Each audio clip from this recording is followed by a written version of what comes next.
Alors pour le deuxième match de la journée, c'est de la folie. Maroc-Algérie, ça va chauffer, des Marocains très concentrés à l'image du Racingman Crimo et du futur Racingman à la droite de Crimo, Bouderbala. Non loin de là, les Algériens qui croient maintenant en leur chance malgré l'absence de leur grande star.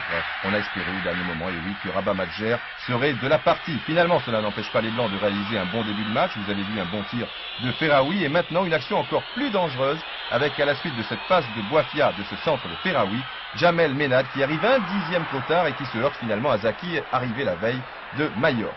Une autre occasion très nette, cette fois pour le Maroc, tête de Crimo et Merzekan qui sauve. Le 9 des Rouges semble dans un grand soir, mais le 9 des Blancs n'est pas mal non plus.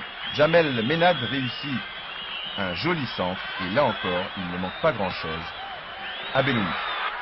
Ce match qui dépasse un peu le cadre du football, pour les raisons que vous savez, est très heurté. 32e minute, l'Algérien Kassi Saïd est victime d'une fracture du péroné. Coup de théâtre, Kassi Saïd, qui est plutôt un milieu défensif, est remplacé par l'attaquant Diaoun. Un coup de poker de l'entraîneur d'Algérie, difficile à dire. Toujours est-il que le Maroc va dominer l'entrejeu en deuxième période.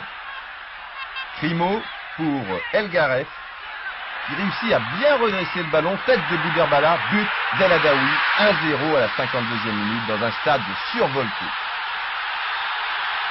Pour ceux qui n'ont pas été très attentifs, c'est pratique, le tableau lumineux du stade repasse la reprise du joueur stéphanois. Et qui se retrouve dans la petite étoile? Aziz Bouderbala, l'homme de la fameuse déviation. À partir de cet instant, le Maroc est libéré. Crimo, toujours remarquable remiseur, attend tranquillement El Garef et il le lance parfaitement. Crimo, remiseur, mais également buteur, sauf bien sûr si la malchance est au rendez-vous. Je vous l'ai dit, c'est le Crimo des grands soirs. Et comme Timoumi n'est pas mal non plus, les Algériens ne savent plus vraiment où donner de la tête, mais au Stadio Comunal avec Bastia, Crimo avait eu de la réussite, et mercredi dernier, cela n'était pas le cas.